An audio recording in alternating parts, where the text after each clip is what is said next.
नमस्कार मित्रों, क्या हाल है आपके और कैसे हैं आप। आइए बात करते हैं साथियों, दिग्विजय के बाद किसका कटने वाला है। जी हाँ साथियों, दिग्विजय के बाद आखिर कौन घर से निकलेगा जिसका सेम कटेगा जैसे दिग्विजय के साथ धोखा हुआ है। चलिए आइए बात करते हैं। पता ही होगा आपको, दिग्विजय घर से तो बाहर जा ही चुके हैं जैसा उनके साथ हुआ है।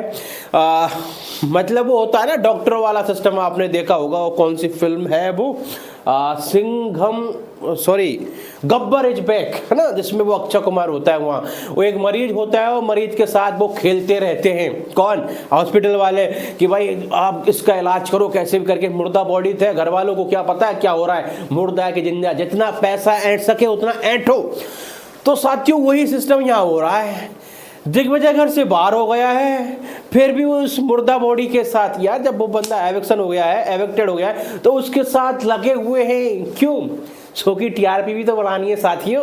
कैसे भी करके इसके साथ सिंपैथी रखेंगे तो शो की टीआरपी बढ़ेगी और शो को सही ठहरा जाएगा। आप एक चीज यहां देखिए, बिग बॉस या सलमान खान पूरा ब्लेम किसके ऊपर डाल रहे हैं? घर वालों के ऊपर, कि बिग बॉस का कोई दोष नहीं है, सलमान का कोई दोष नहीं है, दोष है पूरा घर वालों का। घर वालों की वजह से दिग्विजय आउट हुआ है।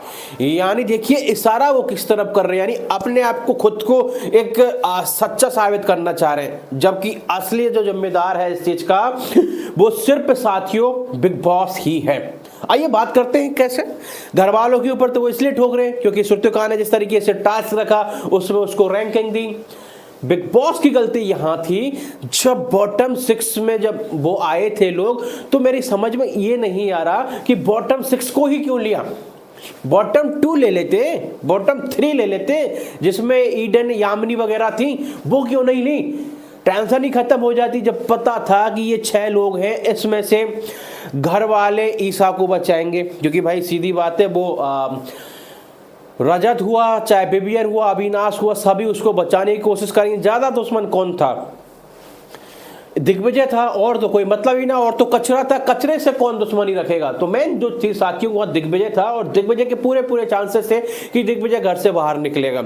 और ये बिग बॉस को पता भी था। जब बिग बॉस को इन चीजों का पता ही था तो इस तरीके से टास्क रखा ही क्यों। बॉटम 2 लेते ना, बॉटम 3 ले लेते, बॉटम 6 लेने की क्या ही जरूरत पड़ गई थी। तो यहां सीधी बात है साथियों, अगर देखा जाए तो असली जो जिम्मेदार है दिग्विजय के घर से बाहर निकलने का, वो सिर्फ और सिर्फ बिग बॉस है। उसके बाद वो पागल चुड़ैल श्रुतिका आती है। तो ये चीज है साथियों। अब आइए बात करते हैं कि अब किसका कटने वाला है दिग्विजय की तरह। हालांकि बता दूं मैं आपके लिए, ईडन और यामिनी तो घर से बाहर हो ही गई हैं, उनका सफर खत्म हो चुका है। अब रजत का बचा कौन है? रजत का बचा है शायद कशिश है और सारा है। इनको इसी वीक में साथी, जो अगला वीक है, इसमें निकाल दिया जाए, या तो मिड वीक ही एविक्शन कर दिया जाए इनका। घर वालों की वोटिंग से या बाहर वालों की वोटिंग से तो होना ही होना है, उनका एविक्शन फाइनल है। तो साथियों वो निकल जाएंगे, उसके बाद रजत भाई का भी काटा जाएगा इस तरीके से।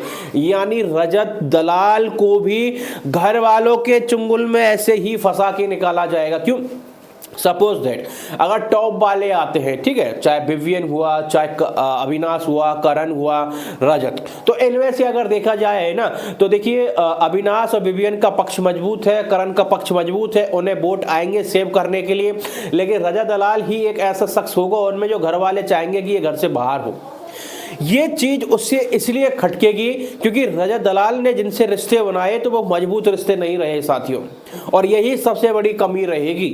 रजत दलाल ने जो रिश्ते बनाए थे वो कमजोर लोगों से बनाए, या तो रजत दलाल की गलती रही थी या उन लोगों की गलती रही थी। और यही चीज कटारिया के साथ हुई थी। कटारिया को इसी चीज ने साथियों धोखा दिया था और कटारिया घर से बेघर हो गए थे घर वालों की वोटों की वजह से।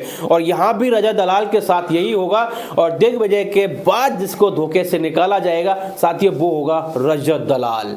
आपके क्या ओपिनियन है साथियों रजत दलाल के लिए, वो भी आप बताएं। और एंड सेकंड, दिग्विजय के साथ जो हुआ है वो गलत हुआ है या सही हुआ है, वो भी आप अपनी राय जरूर दें साथियों।